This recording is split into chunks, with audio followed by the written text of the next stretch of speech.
In the last episode, we talked about how the tide has turned for game going global. Over half of the top 30 publishers rushed to integrate compliance solutions within 4 months, the grey area vanished, and the ignorance is bliss shield was officially dead. A lot of you asked in the comments, so where exactly are the concrete risk points?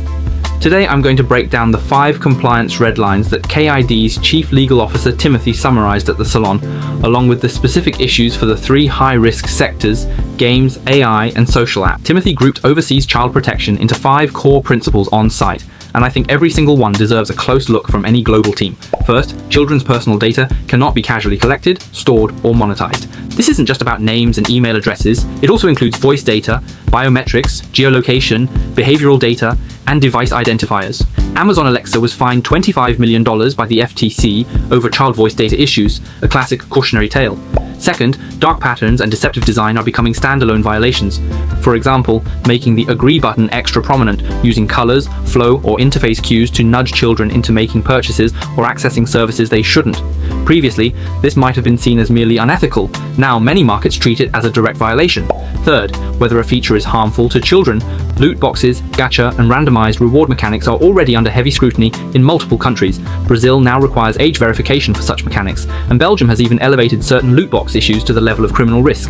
Addictive design, endless scrolling, harmful content, and stranger exploitation all fall under regulatory watch as well. Fourth, you can no longer rely on a one-size-fits-all terms of service. In the past, many products simply wrote "not for use under 13" in their TOS and considered their duty done, but cases like Reddit have shown that merely stating it in the fine print without actually making an effective age determination is no longer enough. Fifth, age verification must be effective. Facial age estimation, credit cards, ID documents, passports, social security numbers, platform age signals, and reusable verification all could become compliance tools in different markets.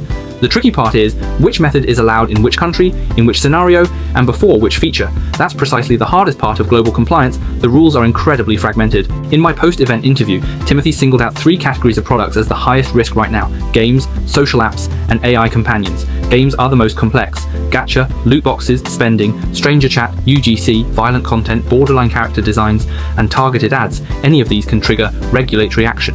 Many studios assume that if they brand their product as not for kids, they're exempt from any child protection laws. But regulators don't just look at how you label it, they look at whether minors actually can access it. For example, if you use kid-favored KOLs in your marketing, or if there are actual underage users, or if minors participate in your forums, then child protection laws will apply to that game. Social apps are all about stranger interaction and content recommendation. Live streaming, DMs, video matching, voice chat, all can expose minors to unsuitable people or content.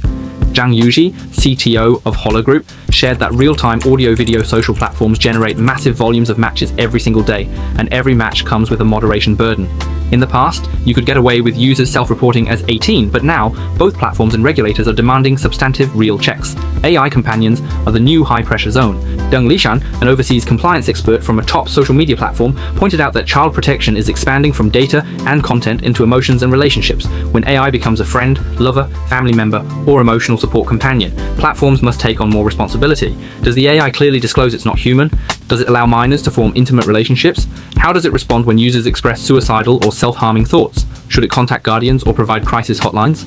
The controversies around character AI overseas, California's companion AI bill, and China's related regulations on anthropomorphic companionship all show that this category has already entered the regulatory crosshairs. Alright, that wraps up today's episode on the 5 red lines and 3 high-risk sectors.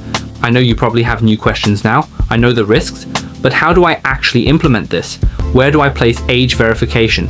How do I balance compliance with user experience? How do legal, product, and ops teams coordinate? In the next episode, I'll share the real-world, battle-tested insights from the Perfect World and Fun Plus guests during the panel discussion, plus my forecast for the compliance trends in 2026 for going global.